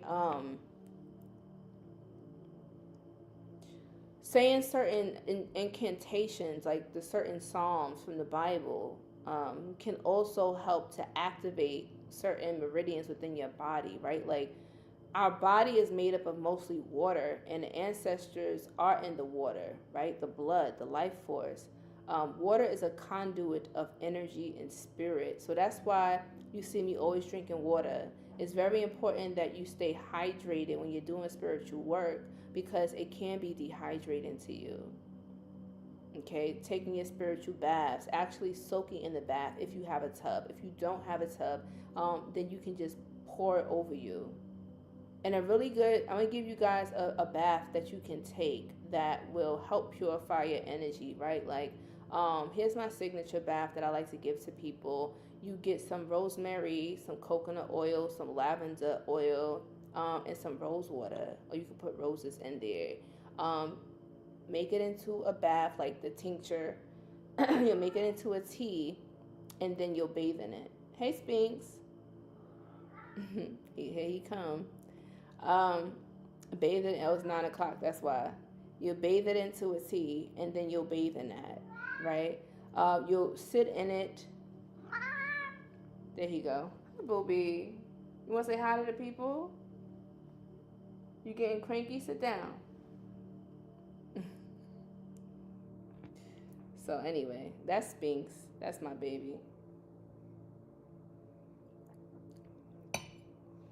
So he telling me he hungry, he finna eat, because every time it's this time he starts acting up on the live. He been coming up here a lot lately. Okay, Spinks, you want your screen time too, baby? Yeah.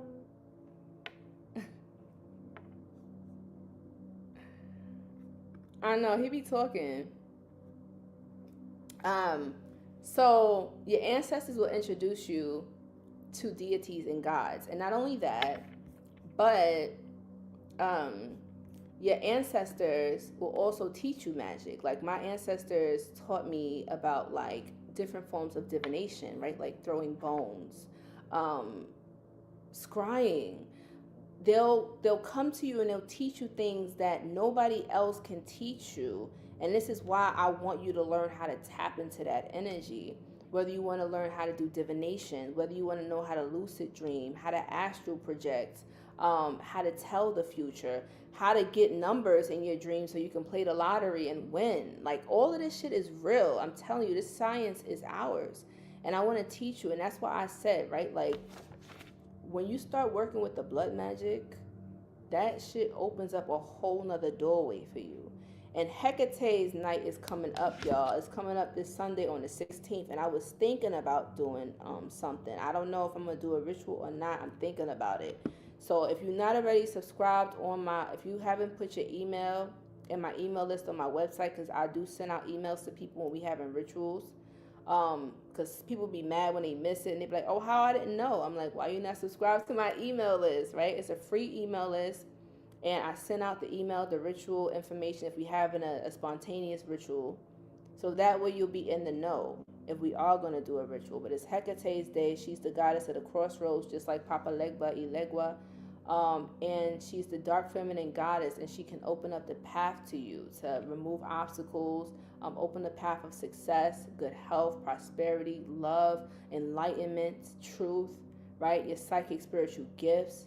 A lot of people who are into the occult, the metaphysics, those who are into learning themselves, ancestral work, she can work with you. Okay, working with Marta la Dominadora, Lubana. She's the queen of the night, or she's the mistress of the Gede, right? She's the wife of Papa Gede. Y'all probably see my videos on Saint Martha, the dominatrix, right? Marta la Dominadora.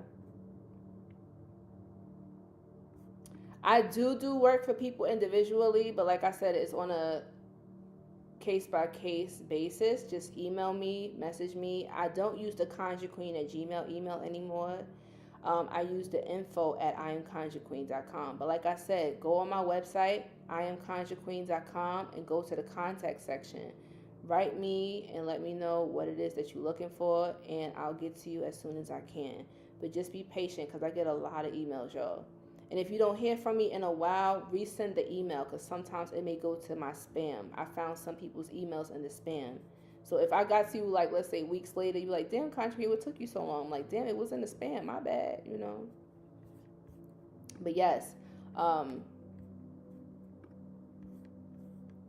do. And I feel like it was another point. Hold on, let me get to my notes, because I know we talked about it a lot.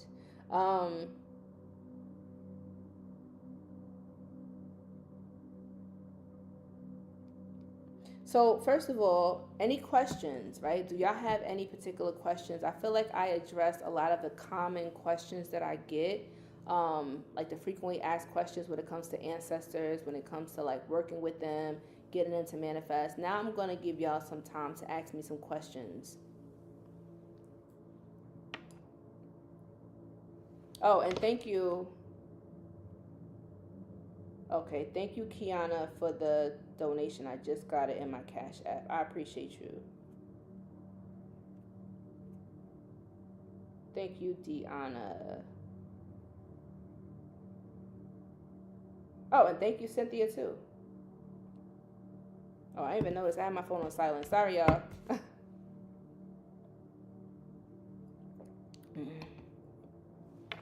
Okay, let me see some of these questions. Yes, ancestors will communicate with you. Ancestors will communicate with you through numbers. If you see repeated numbers, that's a sign that they're trying to get your attention, right? Certain smells like cologne or perfume or tobacco, chills on your body, hearing sounds, hearing voices, the dreams. Yes, answer the question. So Gracie wants to know, can you use the Ankh to communicate with them? Well, yes, you can use the Ankh to communicate with them. As a matter of fact, oh my God, sorry, my Vaseline just fell. But anyway, there's this book called Signs and Symbols, and I have, like I said, I'm gonna do a video breaking this down. But when you look at what an Ankh is, right? Like, let's break it down. Because I want to do, one day I'm going to sit here, go live, and I'm going to do a breakdown of all the Illuminati symbols and what they really mean. And it's probably going to blow your mind, because a lot of it that they told us is bullshit. The Ankh.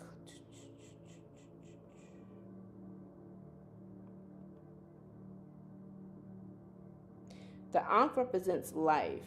Hold on, I'm trying to show y'all it. For people that may not know what that is. I actually got the Ankh in my ears. So the Ankh, I'm looking for it, but while I'm finding it. So the Ankh is basically life, right? The life energy. When you put that on your altar, it activates it, right? There's certain things that you put on the altar to activate it, to strengthen it.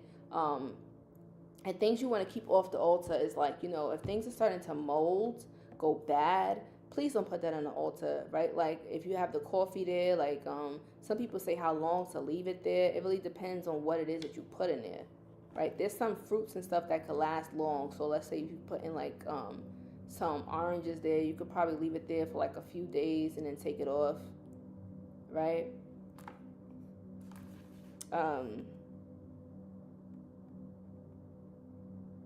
Oh, here it goes.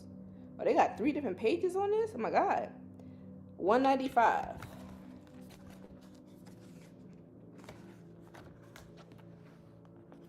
$195.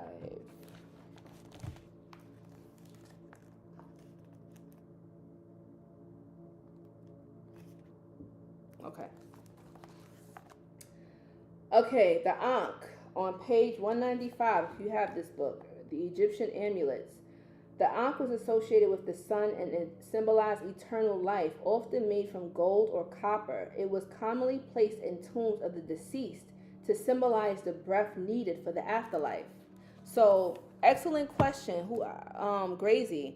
That was an excellent question because, yes, there are certain tools that you can put on your altar that will amplify the energy, right? So burning the ancestor money or the joss paper, putting the ankh up there, symbols, right? Drawing certain things, like putting the carnations, like I told you, flowers represents life, energy, vitality. It's feeding them. So you don't always have to put like physical food to eat. Even putting certain good smelling things like perfumes, things that you feel like will elevate them. To everybody is different. Crystals, labradorite crystal is really good. And black cohosh. Black cohosh. I'm giving you a lot of freebies, but trust me. Hold on. What they said? Black cohosh is also good for protection, as black snake root.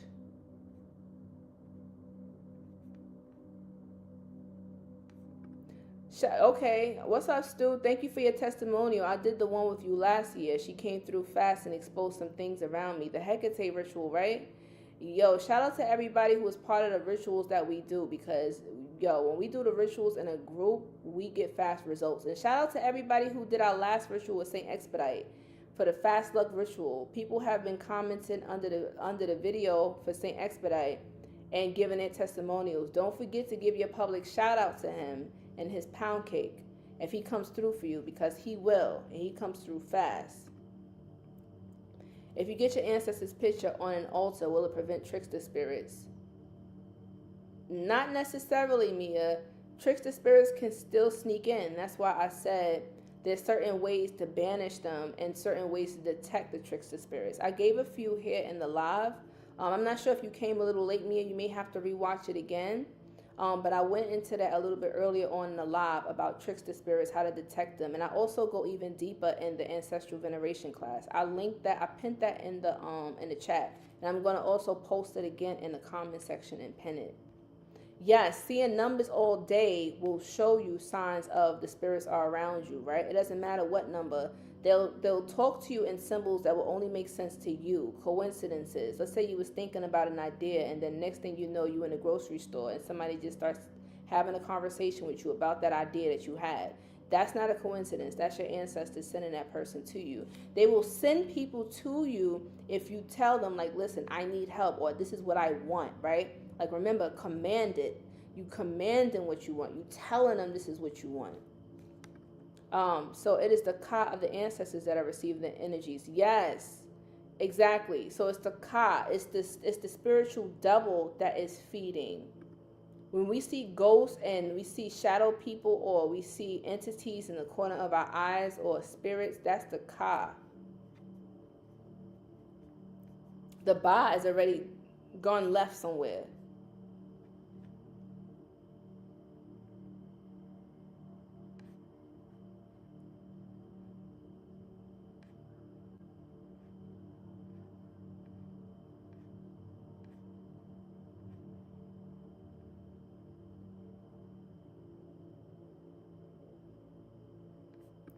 Oh, when you get a lot of flames when you burn the ancestor money, for those who probably came in a little after wondering what that is, this is joss paper.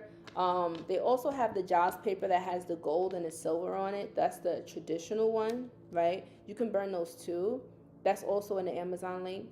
Now, Macy wants to know when she burns the flames, right? So, great question. The more flames that pop up, the more energy. So the faster the faster your ancestor money burns, that means it's a lot of ashe, a lot of power behind it. That means your ancestors are active. If you first burn it and let's say like it's slow to burn, or the ancestor money doesn't burn completely, that means that, you know, it means basically that the energy could be low, and you probably just got to continue burning it until you start to build up the ashe. That's why some people get the green flame, and some people don't. It just takes time.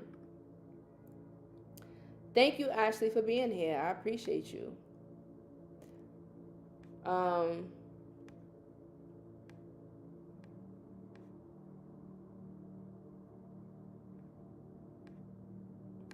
They love flowers. They love flowers. And speaking of the Anunnaki neutrino, Anunnaki just basically means those who come from the heavens, those who come from the skies, right? So remember that a lot of us are not originally from this planet. Like some of us are more ancient and not full human beings. I know that sounds crazy, but we always hear about stories of gods coming from the heavens mating with the daughters of man. And those stories are basically saying super intelligent beings who are not full human, that probably came from another dimension, not necessarily the sky, but another dimension, came into this world because we were able to have the technology, or the spiritual technology, to go between realms. Read the Emerald Tablets, because he talks about that, right? The Emerald Tablets by Thoth or Jehudi. And a lot of us are descendants of this Anunnaki. So when we hear a lot of propaganda about all of the Anunnakis were evil, all of the reptilians were evil, no, that's like saying all humans are evil. Yes, a lot of the human race have destroyed the planet. Yes, a lot of the human race have their evil, wicked ways. Yes. But does that make every single body the same? No. So yes, a lot of us do descend from the Fae, from the giants, from the Anunnaki, from the these other beings. And this is why some people were born with 6 fingers and 6 toes. Some people have, you know, anomalies, which people now they call deformities, but it's just DNA. The way that DNA works, it shows up probably generations down the line. That's why you can see the future. That's why they talk about, you know, the gods came and taught women like magic and the forbidden sciences, because the reason why they made magic forbidden is because it gave humans the power of gods. Why do you think I teach all of this on my platform, right? Like, just sitting down hearing this, it activates your DNA. It awakens your memories. It makes you remember who you are, and the ancestors inside of you wake up. So you might have more visions and more dreams and more correspondence and synchronicities, right? Things start to just flow naturally. But nothing is a coincidence. Nothing. Right? Have you ever worked with Mars rock? I don't know what you mean.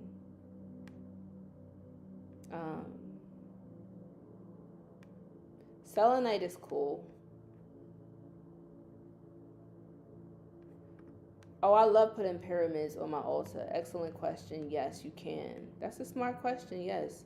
Anubis is really good. And also, too, the reason why I didn't mention certain, you know, particular deities to put on the altar, because Anubis, Ampu, can help you with finding your ancestors. Like, he's a dog, so he sniffs out like he's a I don't want to say this, but like, you know, he's like a hunter. You know, you can work with different deities to do this, like any hunter deity, a dog or whatever. Anubis is also known as Sybaris, which is like the guardian of hell or the underworld. Hecate also uses her dogs to, you know, for the dead. Sorry, I was hearing something. So yeah, you can work with him if you feel called to work with him. But just be careful, like I said, with mixing deities with the ancestors. I'm not telling you what to do whatever you want, but wait until you establish a better connection with your ancestors, and then ask them if it's okay. Because your ancestors will let you know how they want the altar set up. They'll let you know like what they like and what they don't like.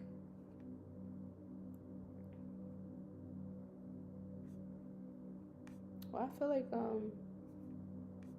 let me go down. I feel like I missed something.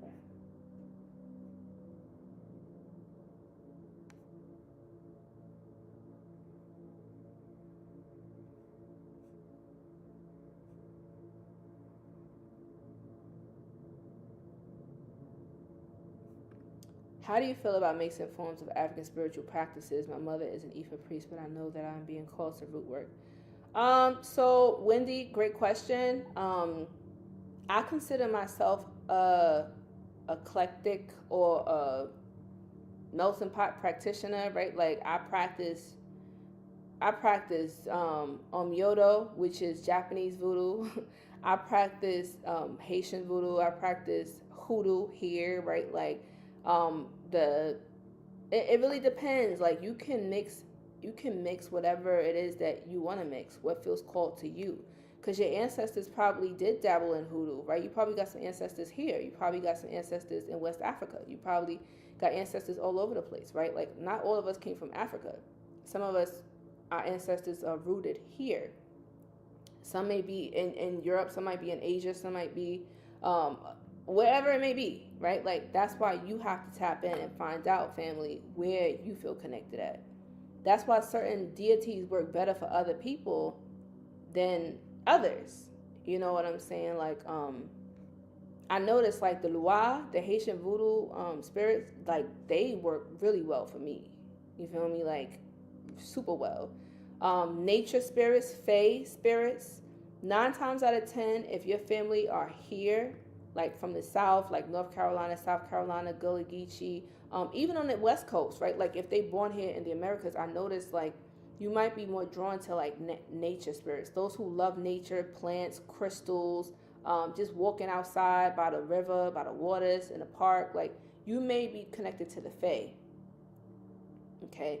And a lot of this can be revealed like in a reading. Like a lot of the times, like when people come to me, I'll be like, oh my God, like you got like this spirit that walks with you. Like I can feel it, I can see it. And everybody comes in with like their spiritual head or guardian angel, that's what they call it. Right? Your T-bone Angay, like you're the one who rules your head.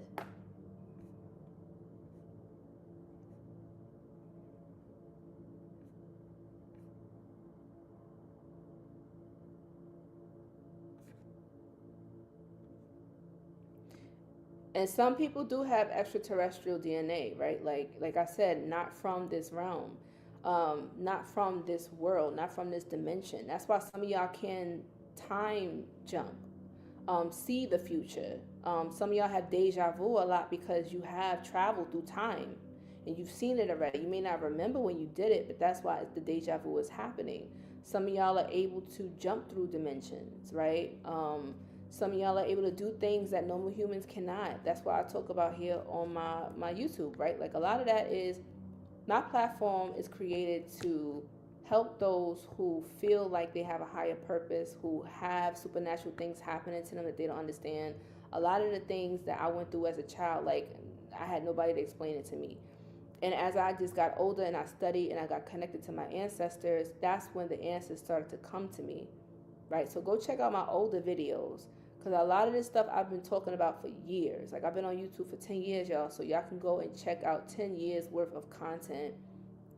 Just raw teachings, raw stuff. And like I said, for those who want to go deeper down the rabbit hole, Uncensored Magic, talking about blood magic, the dark, working with the dark deities, dark goddesses, dark gods, like that are the ancient ones, the primordial spirits that are before the gods, the fathers and mothers of the gods. Like a lot of y'all are connected to them and they want to work with you, but your fear is blocking you, right? There's certain rituals you can do to open up the path so that they can work with you. Like I said, if you want to go deeper down that rabbit hole, I highly suggest you take the class, right? But once I said start with the ancestor veneration class before you go to the dragon magic class, or before you go to the spiritual mediumship class.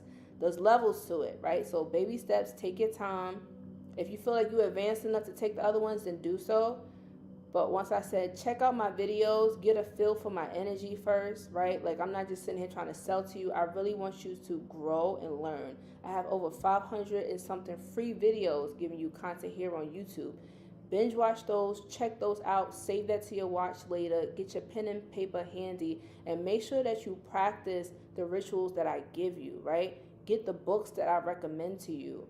Take the herbs and the supplements and the elixirs that I recommend to you. I'm not selling them. I'm just simply referring you guys to the vendors and stuff that I get my stuff from that I feel like works for me. I went through a lot of trials and tribulation. Some stuff got me sick, and I'm like, okay, no, I can't work with that anymore. So that's why I'm making it easier for you, so you can cut through the bullshit, the trial and error, and just get the success, the results that you want.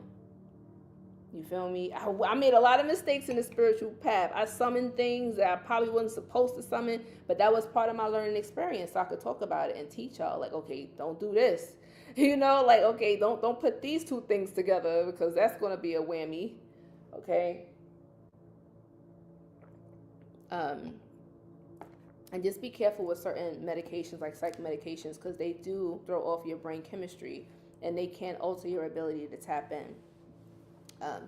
But listen, I gotta go because Spinks is getting his attitude now, because now he's biting at my feet and he's mad. I'm coming, baby. It's time for me to feed my baby, so I gotta go. But listen, make sure you guys go check out my ancestral veneration. That link that I gave you is an automatic download. It's a discount. So once you click that link, you'll get the discount automatically applied. It's for a limited time. Thank you everybody who tuned in. Shout out to the members. And once again, if you want root work or readings, or you want to know what spirits are around you, make sure you hit me up on my website, iamconjurequeen.com, and I also am on Instagram, so follow me there when I'm not posting up on here. All right, thank you everybody who tuned in. Let me go and feed my baby. I love you so much. This was a great live, and listen, we about to tap into the ancestors. We about to open up the gateway, and I'll let you guys know if I'm doing anything for Hecate's Day on the 16th, so stay tuned. Until next time, Conjure Queen signing out. Peace. I'm coming, baby. Hear him.